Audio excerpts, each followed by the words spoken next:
에스더 6장 1절부터 14절까지의 말씀입니다. 저와 여러분이 한 절씩 봉독하도록 하겠습니다. 그날 밤에 왕이 잠이 오지 아니하므로 명령하여 역대 일기를 가져다가 자기 앞에서 읽히더니 그 속에 기록하기를 문을 지키던 왕의 두 내시 빅다나와 데레스가 아하수에로 왕을 암살하려는 음모를 모르드게가 고발하였다 하였는지라. 왕이 이르되 이 일에 대하여 무슨 존귀와 관작을 모르드게에게 베풀었느냐 하니 측근 신하들이 대답하되 아무것도 베풀지 아니하였나이다 하니라.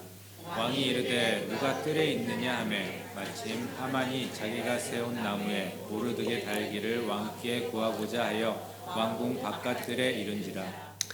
측근 신하들이 아뢰되 하만이 뜰에 섰나이다 하니 왕이 이르되 들어오게 하라 하니 하만이 들어오거늘 왕이 묻되 왕이 존귀하게 하기를 원하는 사람에게 어떻게 하여야 하겠느냐.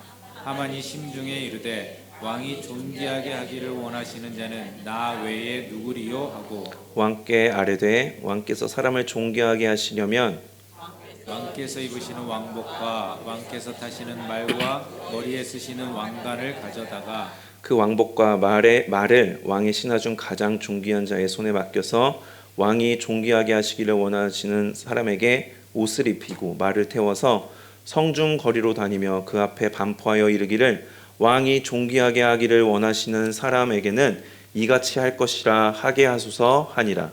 이에 왕이 하만에게 이르되 너는 내 말대로 속히 왕복과 말을 가져다가 대궐문에 앉은 유다 사람 모르드게에게 행하되 물은 내가 말한 것에서 조금도 빠짐이 없이 하라. 하만이 왕복과 말을 가져다가 모르드게에게 옷을 입히고 말을 태워 성중 거리로 다니며 그 앞에서 반포하되 왕이 존귀하게 하시기를 원하는 사람에게는 이같이 할 것이라 하니라.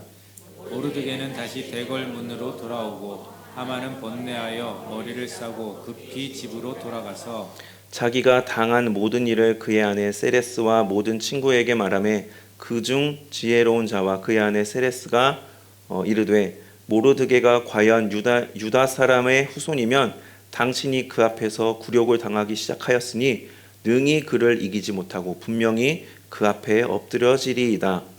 아직 말이 그치지 아니하여서 왕의 내시들이 이르러 하만을 데리고 에스더가 베푼 잔치에 빨리 나아가니라. 아멘. 사진을 한 장 보여주십시오. 이 배가 무엇인지 아십니까? 좋아요.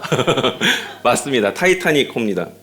이 타이타닉호가 그 당시에 세계 최대 규모의 크기 그리고 최첨단 기술을 갖춘 그 여객선으로 알려져 있습니다.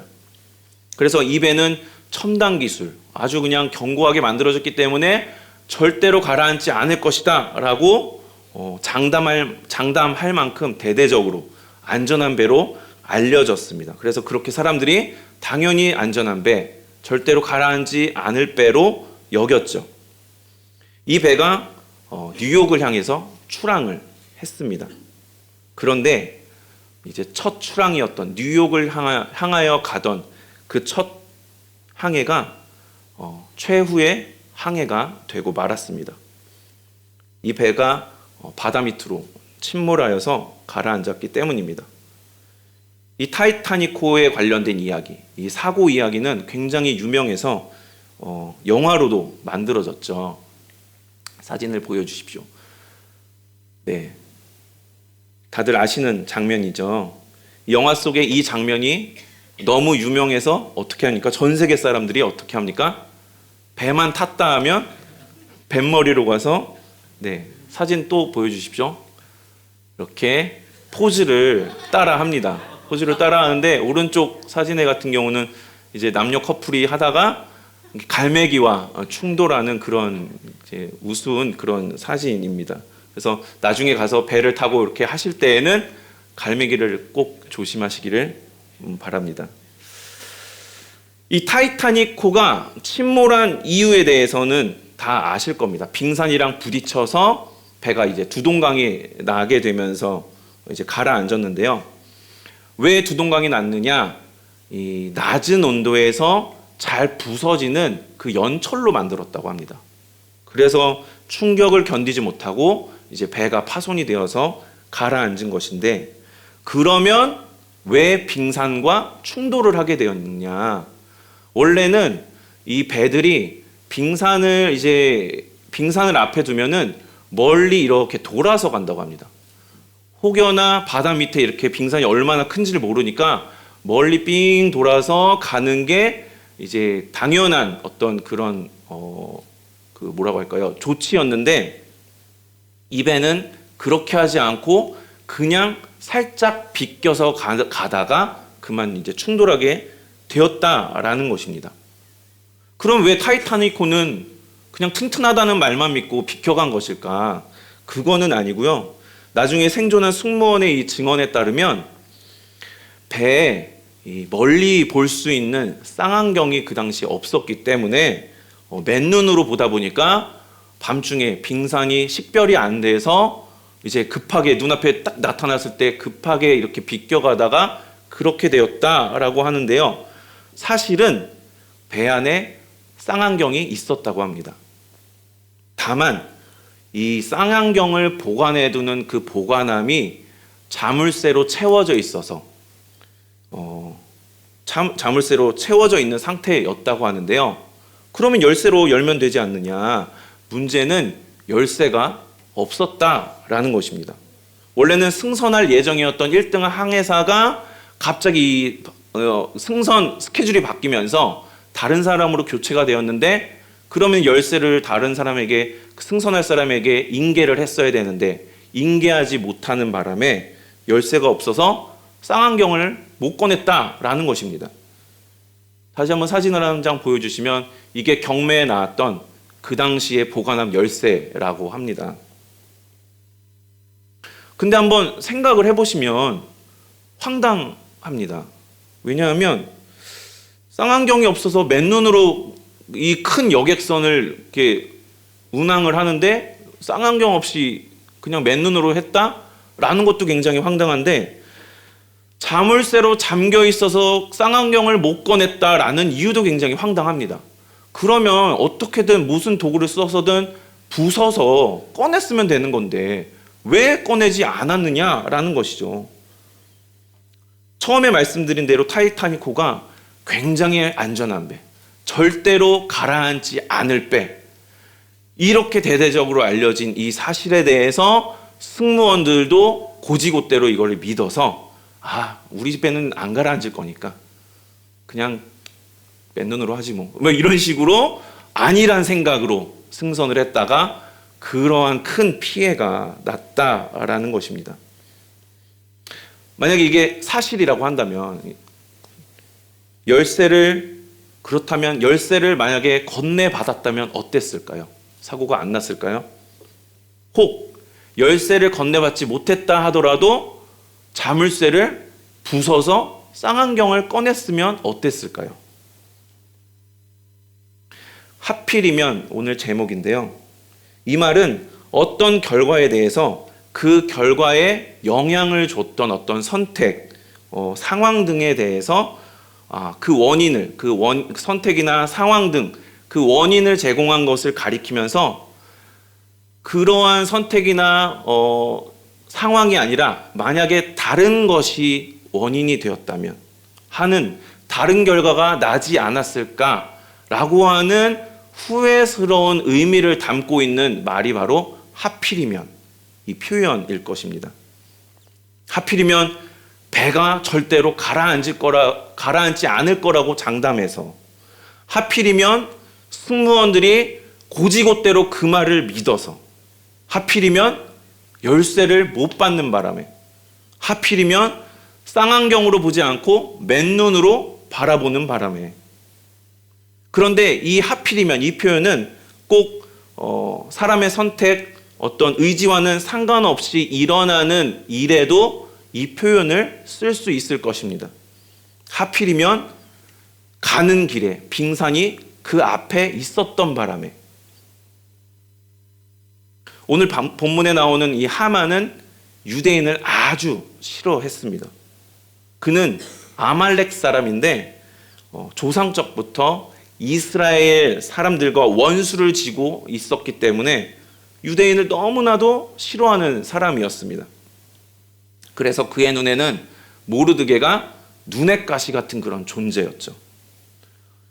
그 유대인이라는 사실 그 자체도 너무나 꼴도 보기 싫은데 고작 문지기나 하면서 문지기인 주제에 내가 지나가는데 허리를 꼿꼿이 세우고 절대로 절하지 않는 그 모습, 얼마나 정말 막 어떻게 막 하고 싶지 않았겠습니까?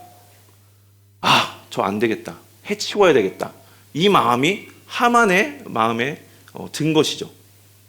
아니, 이왕 이렇게 된 거 저 모르드게뿐만이 아니라 유대인 전체를 다 그냥 지구상에서 싹 쓸어버려야 되겠다라는 생각을 하게 되면서 점쟁이한테 찾아가서 과연 언제쯤 그 일을 하면 좋을지 좋은 길이를 받아옵니다. 그리고 왕을 이제 구워 삼죠. 왕이시여 이러면서 큰 자기 재산, 큰 돈을 들였지만 왕을 구워 삼는데 이제 드디어 성공을 하고 그 허락도 받아냈습니다. 그래서 제국 전체에 조서도 쫙 뿌려서 이제 그날만 오면 됩니다. 내 마음대로 할 수 있는, 왕도 내 마음대로 내가 뜻하는 대로 구워 삶을 수 있는 막강한 권력자인 나에게 이 왕후조차도 나에게 얼마나 잘 보이고 싶었으면 파티를 열었으니 제발 와달라고 이렇게 간청을 하는 것일까? 이 하만이 얼마나 기분이 좋았겠습니까? 이 모든 상황이 하만에게는 완벽하게 아주 잘 돌아갑니다. 이제 모르드게와 유대인들이 죽는 꼴을 감상만 하면 되는 일입니다. 그런데 뭔가 이상합니다. 쎄하게 상황이 돌아가기 시작합니다. 어느 날 아침에 이제 모르드게를 나무에 달아 죽이겠습니다, 이렇게 세세한 상황까지 세워서 왕한테 허락을 받으러 이제 찾아갔는데 마침 나를 부르는 거 아니겠습니까, 왕이? 그래서 갔더니 존귀하게 높여줄 사람에게 어떻게 하면 좋을까라고 물어보는 겁니다. 당연히 난 줄 알고 나밖에 없으니까 이참에 그럼 왕 노릇 좀 한번 해볼까 해서 냅다 이렇게 하시면 참 좋을 것 같습니다 라고 이야기를 합니다. 그런데 웬걸 그 주인공이 자기가 아니라 모르드게였습니다. 전에 왕의 목숨을 구해준 사실을 알게 되어서 선물을 줘야 되겠다면서 나한테 물어본 것이죠. 그래서 졸지에 내가 타야 할 그 가마의 자리에 모르드게를 태우고 나는 그 인간의 수행원 노릇을 하게 됐습니다. 뭔가 이상합니다. 모르드게를 제거해야 되는데 그의 공이 알려지고 왕처럼 높여졌으니 아무래도 그를 제거하려는 나의 계획이 쉽지 않을 것만 같습니다. 이거 대해서 어떻게 하면 좋을지 이제 수행원 노릇을 마치자마자 이제 집에 들어가서 이 상황에 대해서 논의하기 위해서 친구들과 부인에게 이야기를 했는데 또 이게 상황이 왜 이렇게 꼬이는 건지, 왕후가 2차 파티를 열었으니 서둘러 2차에 오라고 부른 것 아니겠습니까? 그래서 왕후가 불렀으니 가긴 가야 되는데 이 찝찝한 마음을 감출 수가 없습니다. 그래서 이것에 대해서 어떻게 하면 좋을지 말도 못 꺼내보고 불려갑니다. 그런데 왜 이렇게 불길한 예감은 항상 잘 맞아 떨어지는 건지, 그렇게 2차로 가는 그의 길이 마지막 외출길이 되었습니다. 처음에는 모든 게 순조롭게 되는 것 같았는데 이대로만 가면 눈의 가시 같은 저 모르드게 다시는 영영 보지 않을 수 있을 것 같았는데, 우리 조상의 원수되는 저 유대인들 지구상에서 완전히 제거해버릴 수 있을 것 같았는데 하필이면 왕이 잠이 오지 않은 바람에, 하필이면 많고 많은 그 왕실 기록들 중에서 모르드게가 왕을 구했다고 하는 그 부분을 보게 되는 바람에, 하필이면 왕이 뭔가 보답을 해야 되겠다, 높여줘야 되겠다, 모르드게에 대해서 좋게 생각하게 되는 바람에 하필이면 빨리 뭔가 대책을, 이것에 대해서 어떻게 하면 좋을지 대책을 논해야 될 그 상황에 대책은 논하지 않고 그저 나에 대해서 불길한 예감들만 계속해서 늘어놓다가 곧장 2차로 불려나가게 된 바람에, 하필이면 그 많은 순간들 속에서 내가 어떻게 뭔가 손을 써볼 수 있는 부분이 하나도 없었던 바람에, 하만은 자신이 할 수 있는 일에 대해서 최선을 다해서 준비했습니다. 모르드게를 어떻게 처분할지, 어떻게 처리할지에 대해서도 아주 자세하게 계획을 세워놨습니다. 완벽하게 준비를 마쳤는데요. 그런데 하필이면 이상하게 일이 꼬여버리는 바람에, 하나님의 자녀들은 이것을 이렇게 표현합니다. 때마침 혹은 마침. 에스더서 6장 4절의 말씀인데요. 함께 읽도록 하겠습니다. 시작. 왕이 이르되 누가 뜰에 있느냐 하매 마침 하만이 자기가 세운 나무에 모르드게를 달기를 왕께 구하고자 하여 왕궁 바깥들에 이른지라. 아멘. 이대로 가면 이 모르드게뿐만이 아니라 유대인들 전체가 멸절당하고 말 위기에, 아주 위급한 상황에 처했습니다. 그런데 이것에 대해서 뭔가 대처해 볼 만한 힘이 모르드게와 그리고 왕후 에스더에게는 없었습니다. 그들은 그저, 유대인들은 함께 기도할 수밖에 없었고 기도할 따름이었습니다. 그런데 마침 왕이 잠이 안 와서, 마침 역대 일기가 그의 눈에 띄어서, 마침 책을 펼친 부분이 왕을 구한 모르드게의 공을 기록하고 있는 부분이어서, 마침 모르드게를 높이고자 하는데 하만이 그 앞에 마침 와 있어서, 마침 마음 급해진 하만이 뭔가 좀 논의를 해보려는 순간에 파티에 불려나가서, 하나님의 역사는 어떤 누군가에게는 하필이면 이렇게 이야기할 수 있겠지만, 믿는 자에게는 마침, 때마침 이렇게 표현할 수 있습니다.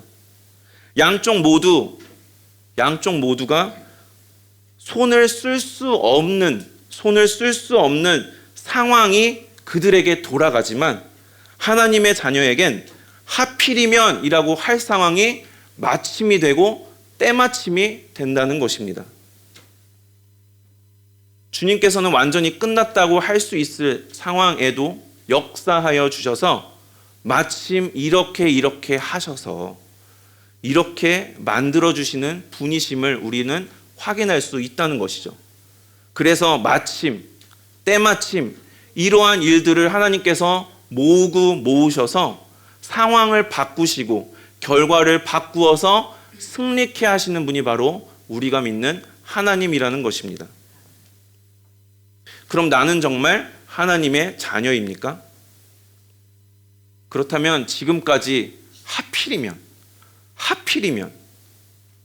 일이 이렇게 되는 바람에, 하필이면 하나님이 날 이렇게 시험에 빠지게 하셔서 날 이렇게 구덩이로 몰아넣으시는 바람에 했던 이러한 우리의 말들이 때마침 이렇게 되어서, 마침 하나님께서 이렇게 나를 인도해 주셔서, 마침 하나님이 나를 이런 사람을 만나게 하시고 이렇게 인도해 주셨다라고 고백할 수 있는 우리의 믿음이 될 수 있기를 소망합니다.